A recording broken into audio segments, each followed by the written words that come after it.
aqui, irmão, a gente vai terminar, tá? O argumento de Paulo, que Paulo vai dizer que tanto o judeu quanto o grego estão debaixo da ira de Deus. A gente começou falando disso aqui em Romanos capítulo 1, versículo 18. Você lembra disso aqui? Romanos.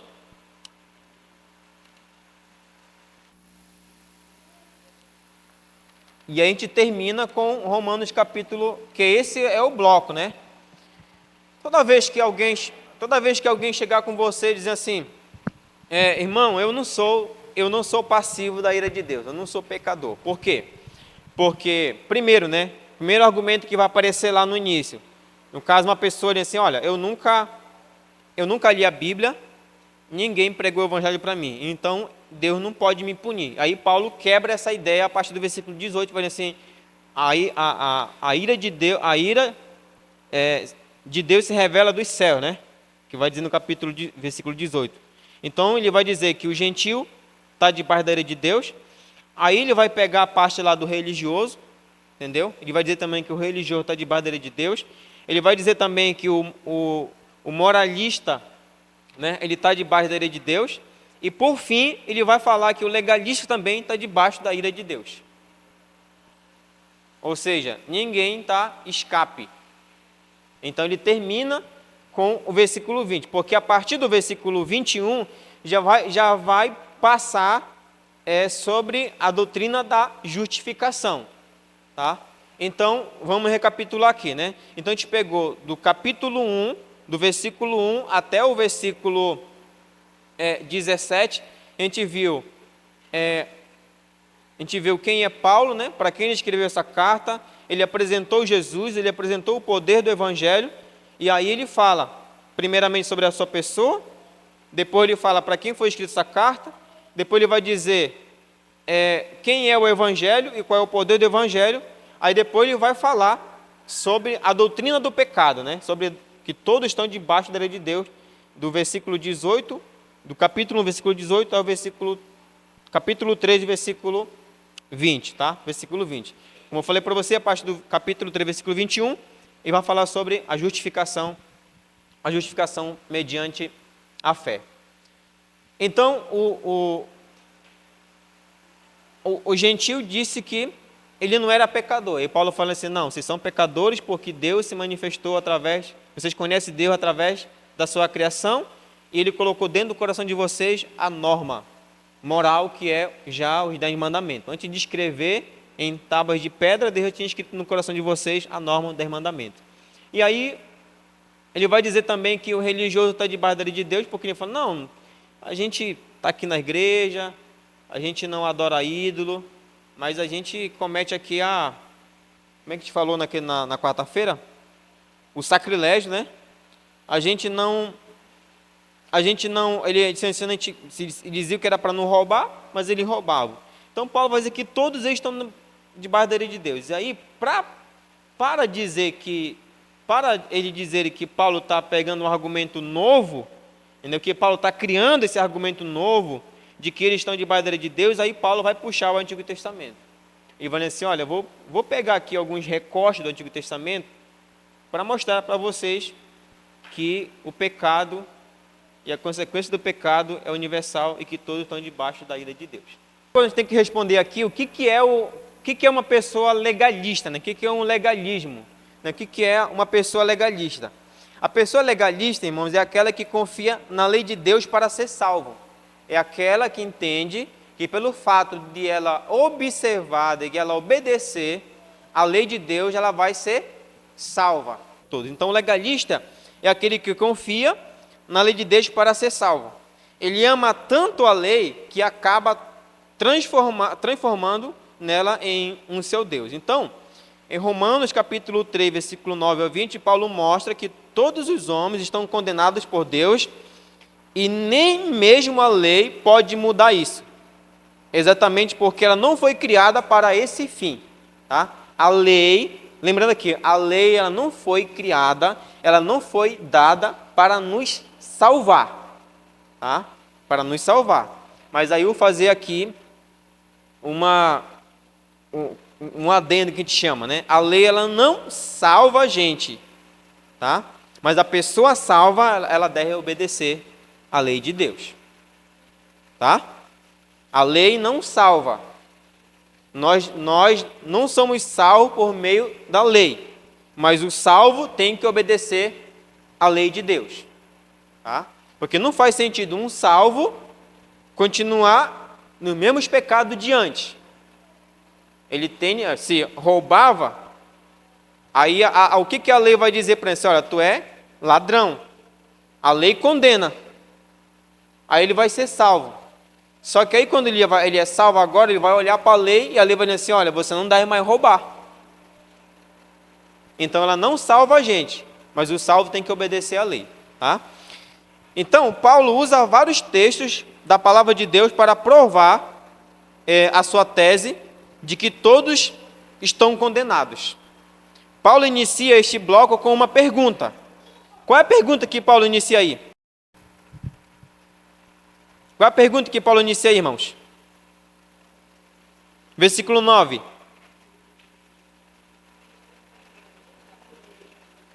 E então, somos superiores a eles? Quem está fazendo essa pergunta aqui? Um judeu. Paulo está pensando com a mente de judeu, está falando assim, então, somos superiores a eles? Eles quem? Somos superiores aos gentios? Aí Paulo vai dizer, não.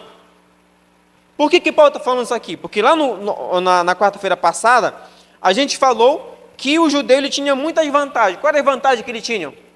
Porque ele tinha o nome judeu, eles tinham conhecido a Deus, eles tinham recebido a lei, eles eram mestres de crianças, eles interpretavam, eles ensinavam essa lei. Então, assim, ele falou assim, então, somos superiores a eles por causa disso? Aí Paulo vai dizer, não, vocês não são superiores a eles por causa disso. Ou seja, diante de Deus, tanto judeu quanto gentil estão no mesmo patamar. Ele fala, de modo nenhum, pois já demonstramos que tanto judeus como gregos estão debaixo do pecado. Estão debaixo do pecado. Então o apóstolo está falando como judeu, pois acabou de apresentar uma longa argumentação sobre os gentios pagãos, judeus religiosos. Os judeus que possuem a lei e que possuem a palavra, são superiores aos gentios? Aí Paulo vai dizer, não. Esta resposta está em colisão que afirmou no versículo 1 e 2. Né? Ali ele fala dos privilégios dos judeus como nação, e não da posição diante de Deus. Né?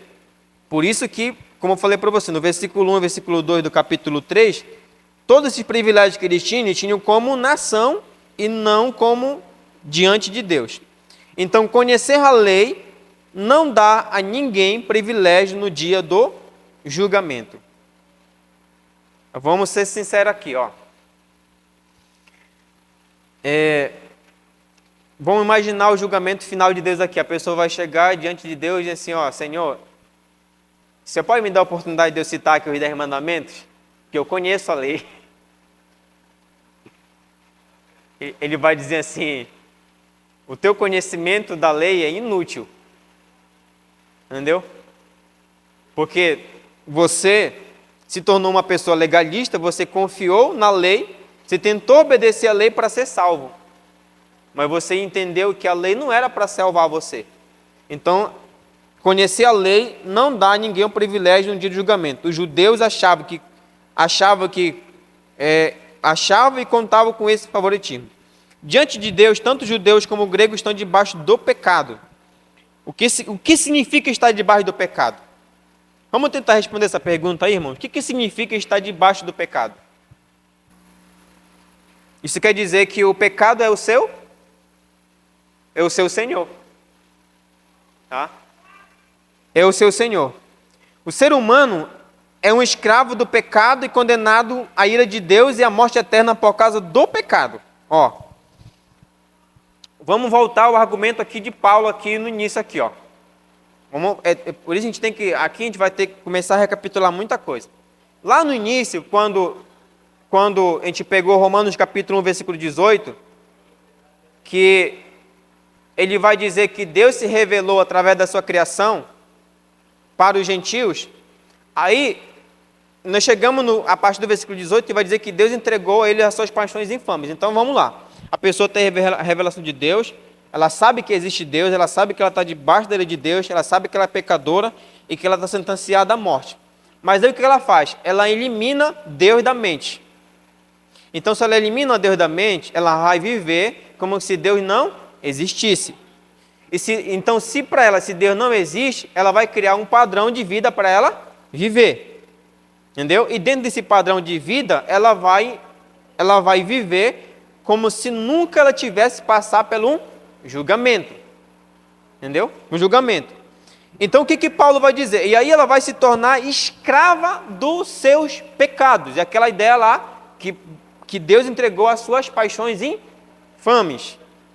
Entendeu? A depravação. Aí a pessoa ela vai se tornar escrava do pecado. Se ela é escrava do pecado, aí vamos voltar a Romanos capítulo 1, versículo 1. Paulo falando assim, Paulo, servo de quem? De Jesus Cristo. O que significa a palavra servo lá? Escravo. Paulo está dizendo que ele é um escravo de Jesus Cristo. Então, a pessoa que ela é escrava do pecado, né? Ela, ou seja, o seu mestre, o seu senhor é o pecado. Então, se ela é um discípulo, se ela é uma escrava do pecado, então o resultado dela, né, a sentença do pecado é a morte. E ela está debaixo da ira de Deus. Está debaixo da ira de Deus. E não poderemos fazer nada por nós mesmos para resolver este problema, se Deus não decidisse agir para nos salvar. Aí vamos recapitular aqui, ó. Não é a educação, o dinheiro, o avanço da tecnologia, da saúde, que pode nos tornar pessoas melhores. Temos um problema interno para resolver. Tá? Então, Paulo vai dizer que nós temos um problema interno, que a educação não muda, que o dinheiro não resolve, a tecnologia não resolve, o avanço da saúde não resolve, a estética não resolve. Entendeu? Ele vai dizer que é um negócio dentro de nós, que precisa ser resolvido. E esse negócio se chama pecado, tá? Chama pecado. Então, vamos lá para o nosso primeiro ponto aqui. Primeiro ponto que Paulo vai dizer é que todos os homens são depravados, né? Que o conhecimento da lei não nos torna pessoas superiores diante de Deus. E é o primeiro ponto que Paulo vai dizer que nós somos depravados, é sobre em relação a Deus. Nós somos depravados em relação a Deus. Paulo vai resumir aqui esse capítulo aqui, esse bloco, em duas partes. Voltando lá no início aqui, nós lemos lá sobre a impiedade, né, e a injustiça, né? A impiedade é que o homem perdeu o amor para com Deus, e a injustiça é que o homem perdeu o amor para com o próximo. E aqui Paulo vai dizer que o homem ficou depravado em relação para com Deus, e o homem ficou depravado em relação ao próximo. Paulo está dizendo que o pecado afetou todas as áreas da nossa vida. Ele não afetou só o relacionamento na família, entendeu? Ele não afetou só o nosso relacionamento no comércio, ele afetou todas as áreas da vida. O próprio Paulo vai dizer que a natureza ela geme como dor de parto, né? Ela espera o dia que Jesus voltar para ela ser restaurada também, porque ela sofreu as consequências do pecado. Então vamos lá. Primeiro ponto aí, a nossa depravação em relação a Deus. Versículo 10 e versículo 12. Como está escrito, não há justo, nenhum sequer.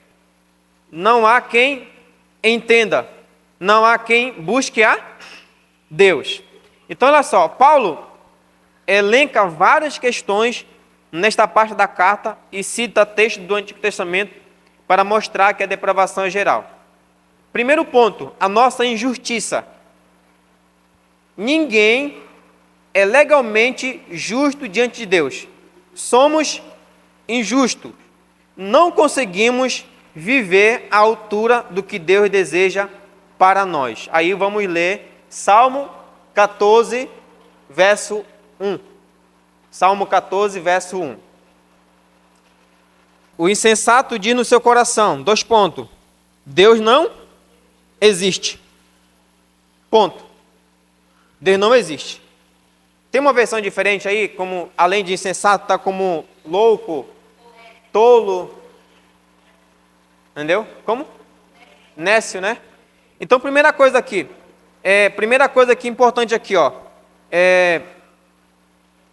No versículo 10, né? Nossa injustiça. Ninguém é legalmente justo diante de Deus, somos injustos.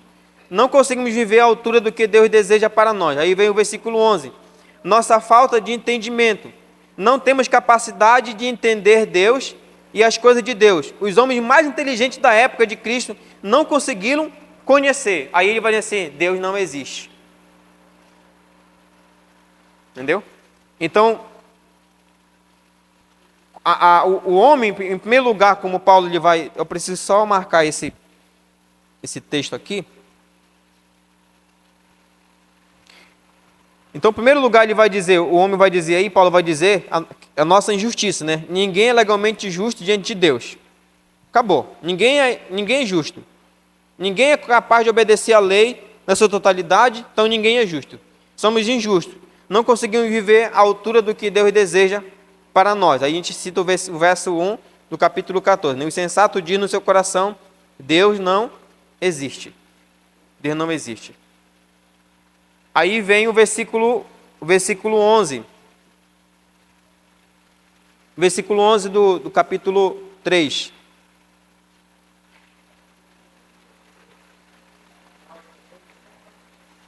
Versículo 11. Não há quem entenda, não há quem busque a Deus. Né? Não há quem busque a Deus.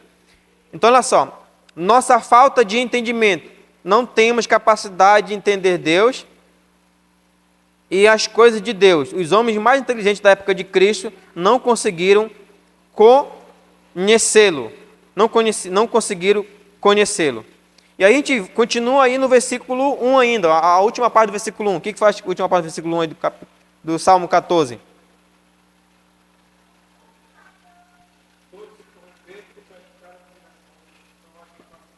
Não há quem faça o bem, né? Todos se corromperam. Então, primeira coisa aqui.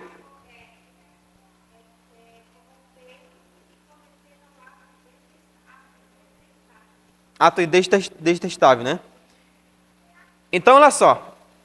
Como aqui o primeiro ponto aqui, não há um justo, e Paulo vai dizer que não há ninguém justo, nenhum sequer, ele fala isso, né? Ninguém pode viver à altura do padrão de Deus. Isso aqui é um fato. Nenhum de nós estamos aqui, irmãos. Nenhum de nós aqui consegue viver à altura do padrão de Deus. Então, se nenhum de nós consegue viver à altura do padrão de Deus, nós precisamos de um Salvador. Nós precisamos de alguém para nos salvar. A gente não consegue cumprir todos os critérios de Deus no sentido de obedecer à lei. Aí Paulo vai dizer assim, não há quem entenda. O homem não consegue entender Deus. O homem não consegue conhecer Deus. Vocês vão concordar comigo aqui, ó. Uma coisa é conhecer e outra coisa é saber. A pessoa falando assim, eu sei quem é fulano. Você sabe quem é, mas você não conhece. Porque só conhece quem vive junto, quem tem intimidade. Então, o texto vai dizer para nós que a nossa falta de entendimento, olha, eu falei assim, ó, não há quem entenda, não há quem busque a Deus. Tá? Não temos a capacidade de entender Deus e as coisas de Deus. Né? Os homens mais inteligentes da época de Cristo não conseguiram conhecê-lo. Aí vem o versículo 11, ainda a parte B. Nossa falta de desejo. Por si só, o ser humano não tem um desejo de buscar o Deus verdadeiro, para ter comunhão verdadeira com Ele. O ser humano decaído jamais tomaria a iniciativa de buscar a Deus. É somente pela obra do Espírito. Aí vamos lá, verso 2 do Salmo 14. O que aparece no verso 2? Verso 2, né? O Senhor olha do céu para os filhos dos homens, para ver se há alguém que tenha entendimento e que busque a Deus. Quem escreveu esse salmo aqui foi Davi, tá? O salmo 14 foi Davi que escreveu. Então, primeiro ele vai dizer, Paulo vai dizer que ninguém é justo. Segundo, ele vai dizer que ninguém consegue entender Deus. Terceiro, ele vai dizer que ninguém tem falta, ou seja, desejo de conhecer a Deus. Irmão, isso aqui é um negócio pesado aqui, né? Porque aqui Paulo está falando para pessoas que dizem que são filhos de Abraão, pessoas que se dizem que são cristãos na época. Mas ele fala assim, olha, vocês não são justos, quando você diz que você obedece a lei, mas vocês não são justos. Outra coisa, vocês dizem que vocês conhecem a lei, mas vocês não conhecem, você não consegue entender a Deus, você não consegue entender a Deus, você não conhece a Deus, não tem conhecimento de Deus. Outra coisa, vocês dizem que vocês têm a palavra de Deus, vocês são mestres, vocês interpretam, mas vocês não têm desejo. Entendeu? Você já pensou isso? A gente dizer que a gente é cristão, a gente dizer que a gente é discípulo de Jesus, a gente dizer que a gente é filho de Deus, e a gente não tem saudade do Pai. Tem um louvor, né? Tem um louvor que fala essa frase, né? Que saudade, né? Ou seja, a pessoa ela não tem desejo de Deus. Ó. Por isso que ele fala, por si só, um homem não tem desejo de buscar a Deus. O homem na sua natureza carnal não tem força, não tem desejo de buscar a Deus. Pastor, mas como é que eu consigo orar, pastor? Como é que eu consigo ler a Bíblia? Como é que eu consigo congregar? Não é por sua vontade isso aqui. Não é. Não é a nossa vontade. É o Espírito que habita dentro de nós, que nos convence, que nos dá força para a gente fazer isso. É Ele. Não é de nada de nós. Ou seja, você vê que do início ao fim,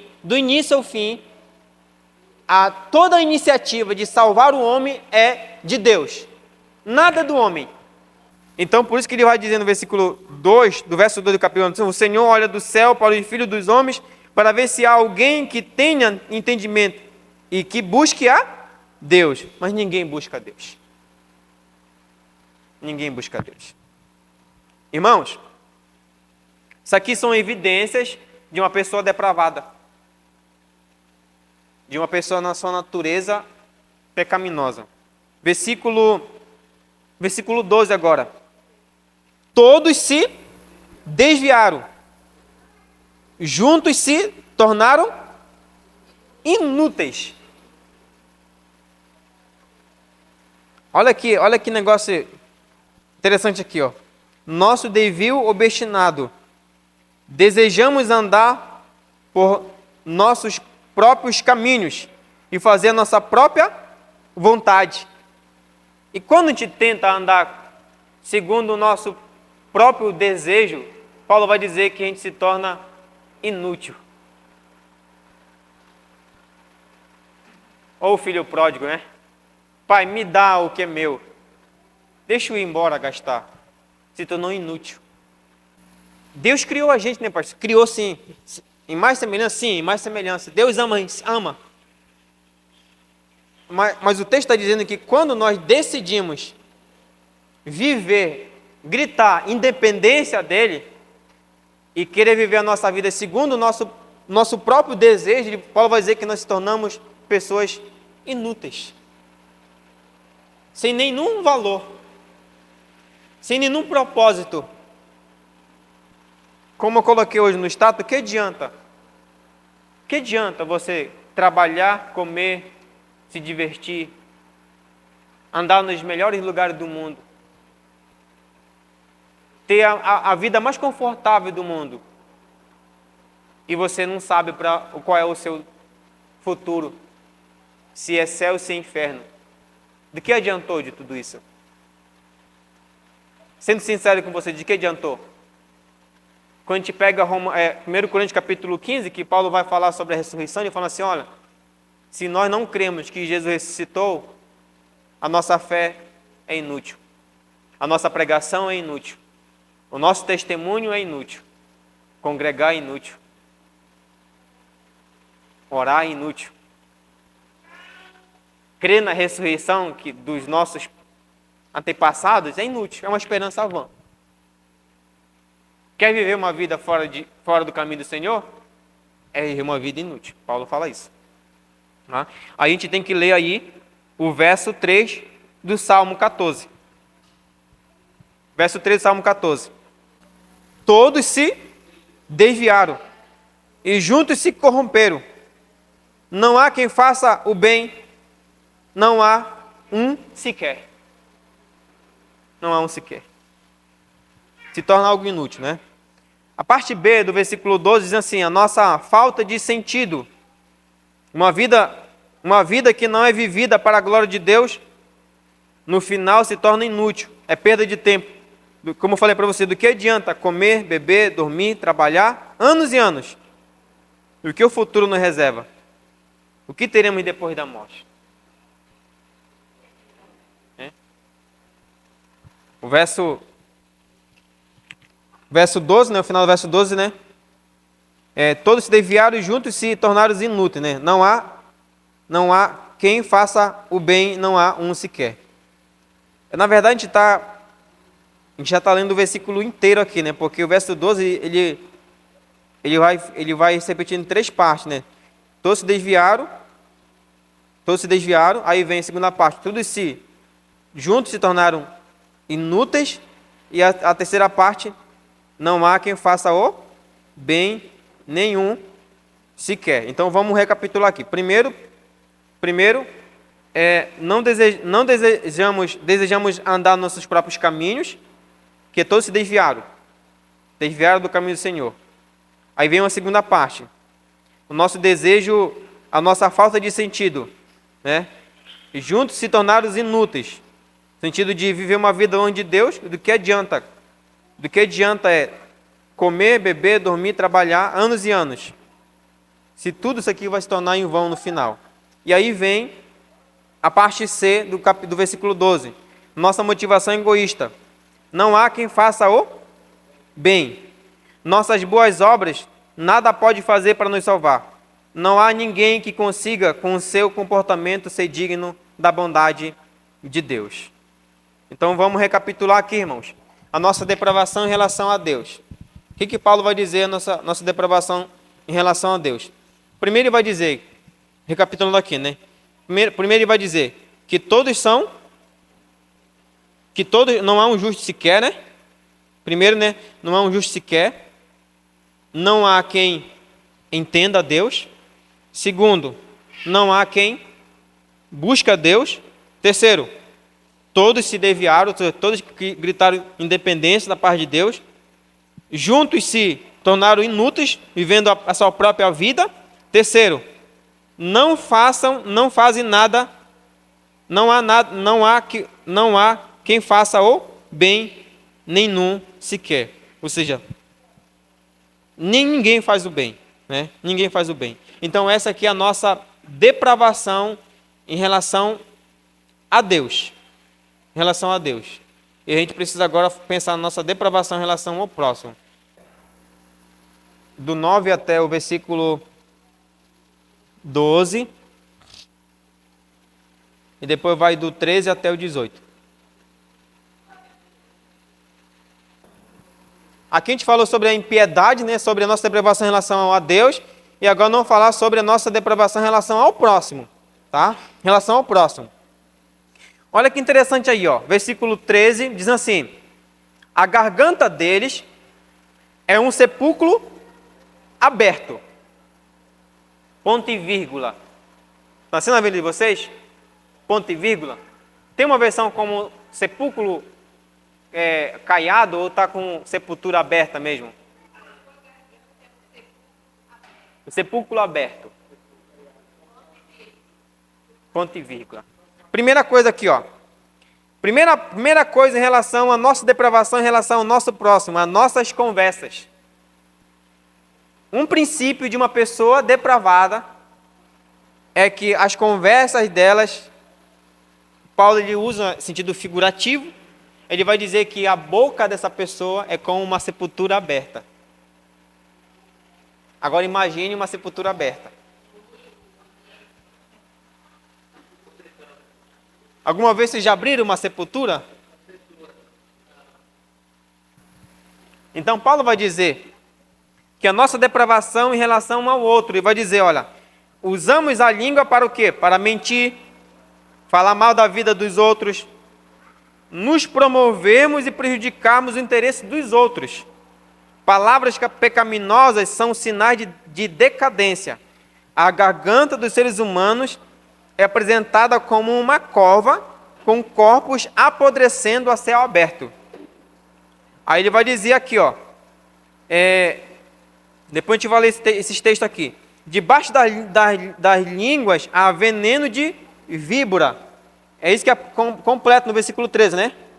Debaixo dos seus lábios há veneno de serpente, né? Veneno de serpente. Destruímos uns aos outros com nossas palavras. Nossa boca promove maldição e amargura. A pergunta que fazemos aqui é: quantas pessoas já ferimos com as nossas palavras? Agora quero que você leia comigo aí Salmo 5, verso 9, Salmo 140, verso 3, Salmo 10, verso 7 e Salmo 36, verso 1. No coração do mal, o pecado sempre tem a última palavra. Versículo 14 e 17.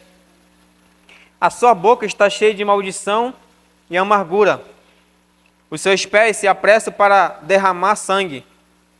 Nos seus caminhos há destruição e miséria. E não conhece o caminho da paz, né? Nosso relacionamento, onde há uma pessoa querendo destruir a vida de alguém, nos apressamos para chegar. O ser humano gosta da miséria e destruição. Os homens mais conhecidos da história humana são aqueles que conseguiram exterminar o maior número de pessoas, escravizar vidas violentamente em grande número e criar sofrimento intensos, derramar-lhe cada vez mais sangue. Gosta de destruir e subjugar o outro. Não conhece a paz verdadeira e nem querem a paz do outro.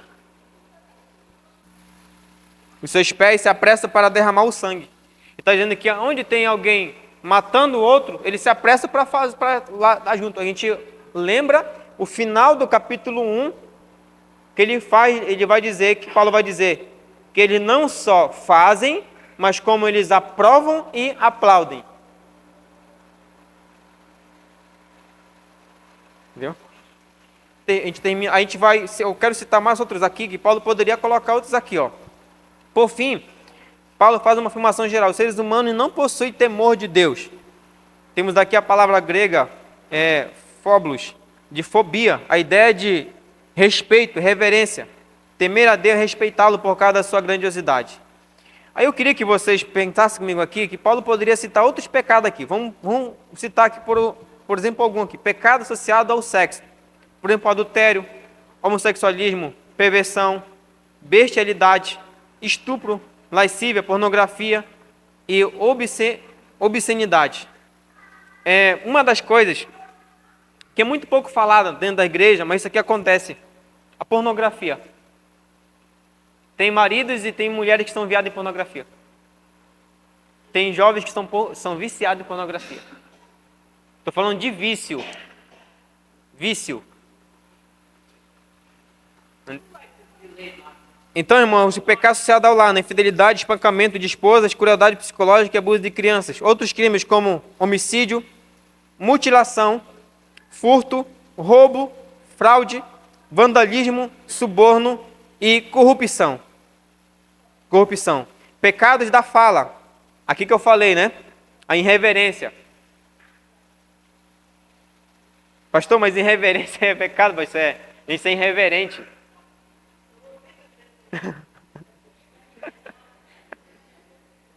Entendeu? Pecado da fala, irreverência, piadas sugestivas. Eu coloquei aqui a da piadas sugestivas para abrandar mais, né? Entendeu? Mas vocês entendem o que eu estou falando aqui, né? Que seria as piadas obscenas.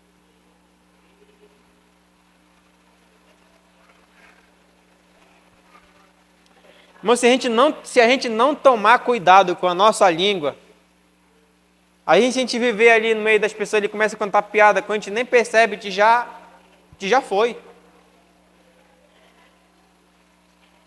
Porque a gente começa a ouvir aquele negócio ali, né? Aí vem, a gente começa a lembrar também das nossas, né? E a gente não segura a língua. Então, pecado da fala, né? Pecado de piadas sugestivas, linguagens maliciosas, tá? Linguagens maliciosas, maldições, blasfêmias, mentiras, calúnias, fofocas, difamação e murmuração.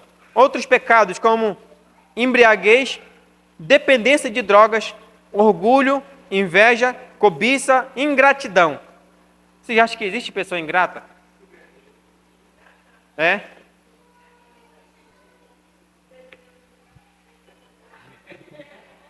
Ingratidão, pensamentos impuros, ódio e amargura. A pergunta que a gente faz aqui, irmãos, é o seguinte, né? Será que a gente não se encaixa dentro de algum desses pecados aqui? Assim, olha, falou para você, olha, adultério é errado, homossexualismo é errado, bestialidade é errado, estupro é errado, lascivo é errado, pornografia é errado, né? Extermínio, né, como assim, de inocentes, atrocidades, outra coisa, infidelidade, espancamento de esposa, crueldade psicológica, abuso de crianças, homicídio, mutilação, furto, fraude, vandalismo, suborno, corrupção, irreverência, piadas sugestivas, linguagens maliciosas, maldições, blasfêmia, mentira, calúnia, fofoca, difamação, murmuração. Quando a gente estava na nossa ignorância ali, para a gente isso aqui era normal. Aí a Bíblia vem e diz assim, olha, isso aqui é errado. Agora, a gente ser salvo por Jesus e a gente não procurar consertar isso aqui, todos esses são a nossa depravação em relação ao nosso próximo. E Paulo vai dizer, olha, não há um justo sequer, todos vocês são depravados em relação a Deus, em relação ao próximo. Vamos lá, versículo 18, versículo 20. Então, assim, na parte final deste trecho, Paulo responde uma questão vital. Já que nós falamos que o legalista é aquele que se apoia na lei, que diz que vai obedecer a lei para ser salvo, então aí ele vai responder outra pergunta, né? Para que serve a lei, então? Para que serve a lei? Qual a finalidade da lei, né? Já que a lei não nos torna superiores, porque todos nós somos pecadores, para que serve a lei? Claro, não serve para nos tornar pessoas justas. Essa não é a razão. Muitos legalistas da época de Paulo pensavam assim. Ele apresenta ao menos 3 razões pelas quais a lei existe. Primeira, versículo 19. Ora, sabemos que tudo o que a lei diz é para os que estão debaixo da lei. Que ela diz, para que toda boca se cale e todo mundo fique sujeito ao julgamento de Deus. Então, em primeiro lugar, a lei foi dada para nos calar. Diante da lei, ficamos sem argumentos no que diz respeito à nossa pecaminosidade. Então, a lei ela serve para isso, né? Aí a pessoa diz assim, ó, não, eu não sou pecador. Aí a lei fala assim, olha, não, você é pecador. Por que você é pecador? Aí foi esses pecados que nós citamos para trás. A lei vai apontar todos esses erros. Então, uma das funções da lei é para nos calar. Entendeu? É para nos calar. Assim, ó, fique no seu lugar, porque você também está errado. E aí, a lei, ela vem assim, olha, fique no teu lugar, porque tu também é um pecador, tu precisa da graça de Deus, tu não é melhor que ninguém. Entendeu? Tu pode não adulterar, mas tu pode roubar. Tu pode não roubar, mas tu pode fazer outro pecado. Então tu está debaixo da ira de Deus. Tu é um pecador. Tá? Então o primeiro ponto da lei, a lei ela veio para nos julgar. Segundo ponto, a lei ela foi dada para, ou seja, a lei, primeiro ponto, ela foi dada para nos calar. Em segundo lugar, a lei foi dada para nos julgar. Exatamente porque não conseguimos obedecer à lei, ela nos acusa. Somos dignos de juízo, somos alvo do julgamento de Deus. Estamos condenados pela lei. Pela lei. Em terceiro lugar, a lei foi dada para mostrar nosso pecado. Versículo 20. Porque ninguém será justificado diante dele pelas obras da lei, pois pela lei vem o pleno conhecimento do pecado. Entendeu? Pleno conhecimento do pecado. Ou seja, como eu falei para vocês, né, a função da lei, ela não é salvar a gente. Ninguém que tenta buscar a salvação mediante a obediência da lei vai conseguir. A função da lei, primeiro, é essa, nos calar, colocar a gente no nosso lugar. Segundo, nos julgar, dizer que a gente é pecador. E em terceiro lugar, a função da lei é mostrar o nosso pecado. Como é que a gente sabe que mentir é errado? Por que a gente sabe que mentir é errado? Porque a lei de Deus diz. Por que a gente sabe que roubar é errado? Que infidelidade é errado? Entendeu? Porque a lei de Deus diz para a gente que é errado. Entendeu? Que é errado isso. Então, isso aqui. Aí a lei de Deus vem e ela mostra para a gente que a gente é pecador, mostra para a gente a gravidade do pecado. Ela dá o diagnóstico maior para a gente, só que ela não consegue salvar a gente. E aí, que o fim da lei é Cristo. Mas ele não está dizendo que quando Cristo veio, ele aboliu a lei. Ele está dizendo que a lei, ela aponta para Cristo. Ela diz que eu sou pecador, ela me julga, ela me dá uma sentença de que estou debaixo do pecado, mas ela fala assim, olha, eu tenho uma solução para ti. Alguém pode te salvar, e a pessoa que pode te salvar é Jesus. Não obedecemos a lei para ser salvo. Nós obedecemos a lei porque já somos salvos. Tá, irmãos? Então, não há para onde fugir. Não há para onde fugir. Entendeu? Não há para onde fugir. Temos um problema seríssimo chamado pecado. Precisamos reconhecer isso. Sou um pecador. Não tenho como fugir dessa realidade. Essa é uma realidade. Seja rico, seja pobre, seja criança, seja adulto, seja ancião, seja quem for. Nós não temos como fugir dessa realidade. Todos nós somos pecadores e temos essa situação para resolver. Nós mesmo não temos como a gente se salvar. Nem a lei pode nos salvar. Por mais que ela seja santa, justa e boa. Pedro vai dizer isso, né? Pedro vai dizer assim, olha, a lei ela é santa, justa e boa. Ela é boa. A lei é boa. Mas ela não foi dada para isso. Por isso, não adianta achar que vai conseguir comprar o favor de Deus pela obediência.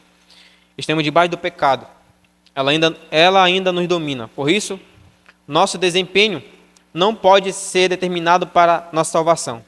Se você decidir hoje, tipo assim, a ideia é o seguinte aqui, né? Você pode dizer assim, a partir de hoje eu vou ser um bom filho, eu vou ser um bom marido, vou ser uma boa esposa, eu vou ser um pai, vou ser um profissional implacável. Você pode ser o que você for. Mas diante do olhar de Deus, você ainda é réu. Você pode ser o melhor profissional lá onde você está, na sua escola, no seu trabalho. Você pode ser o melhor pai dentro de casa, o melhor marido. Você pode ser o melhor vizinho. Mas de nada disso vai nos salvar. Só quem pode nos salvar é a pessoa de Cristo. Somente Ele pode nos salvar. Só Ele pode transformar a nossa vida. É por isso, irmãos, que Paulo vai dizer que a salvação, né, é de fé. O justo viverá pela fé. É de fé em fé. É de fé em fé. É de fé em fé. O início da nossa salvação é pela fé, o meio é pela fé, o fim é pela fé. Pastor, somos cristãos. Cremos em Jesus. Para a gente deixar aqui, leve aqui para a gente aqui, né? Pastor, eu já entendi que sou pecador. Entendi que eu estou debaixo do salário do pecado, que é a morte. Mas eu creio em Jesus. Se você crê em Jesus, se você creu dentro do seu coração, confessou com sua boca que Jesus é seu Senhor e Salvador, Deus, que é o justo juiz, Ele te declarou justo e santo. Você é salvo. Você é inocente. Você passa a ser chamado filho de Deus, herdeiro de Jesus Cristo. Você passa a ter direito no reino de Deus. Pastor, mas o fato de eu ser cristão, nunca mais eu vou pecar? Não. A gente vai pecar ainda. Mas aí João vai dizer, filhinhos, se vocês pecarem, lembre-se que vocês têm no céu um advogado. Lembre-se disso. Pastor, eu sou cristão, pequei, caí. Levanta. Levanta a cabeça, pede perdão para o Senhor. Continua a vida. Não pare a sua vida porque outros querem parar você. Não pare a sua vida porque você pecou hoje e você se arrependeu amanhã. Não pare a sua vida por isso. A nossa vida ela é um altos e baixos. Até a volta de Jesus não vamos pegar tranco aqui. Nós somos uma madeira bruta. Vocês chegaram a ver aquelas casas que é feito madeira entalhada no machado ainda? São uma madeira bruta. São uma pedra bruta. A gente está sendo lapidado. A gente está sendo tratado. A gente está sendo moldado. Uma função do ministério do Espírito Santo de Deus é isso. É fazer a gente parecido com Jesus. A gente parecido com Jesus. A gente vai errar. Nosso dia a dia a gente vai errar. Uma hora ou outra a gente vai se pegar contando uma mentira, contando uma piada obscena, contando uma fofoca, falando mal dos outros. A gente vai se pegar fazendo isso. Mas aí dentro da nossa mente vai ter aquela tristeza.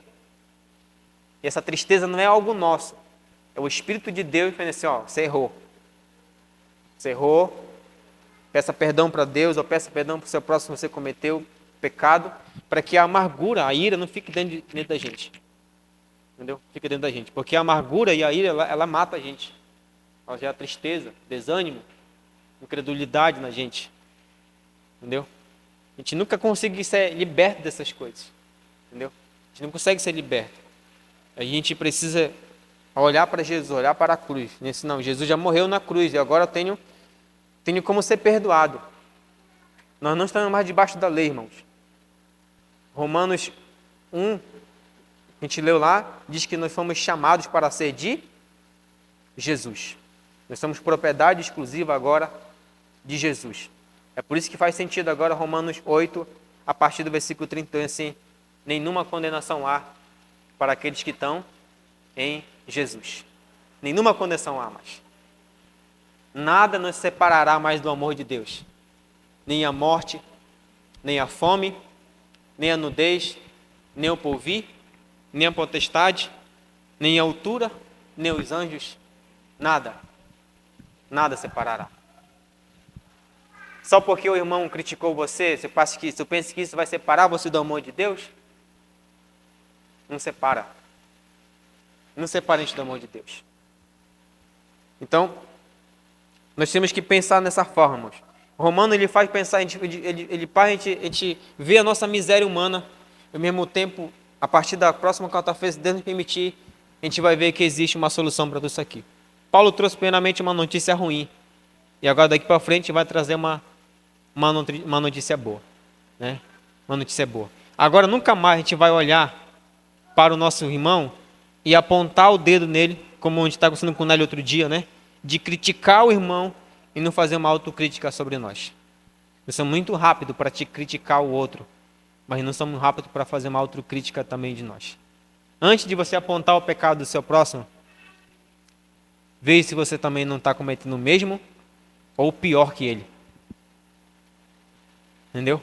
Olhe para o seu próximo como um alvo da graça de Deus, assim como você for um alvo também da graça de Deus. Não olhe mais para ele com um olhar de julgamento, como uma pessoa que não tem mais solução, como uma pessoa que não tem mais saída. Enquanto houver vida, não é que houver vida, que acreditar em assim, a esperança última que morre. Na verdade, a nossa esperança ela não morre, a nossa esperança ela morreu e ressuscitou e ela está viva. Entendeu? Enquanto tiver vida, há solução para todas as coisas. Amém, irmãos? Vamos ficar em pé.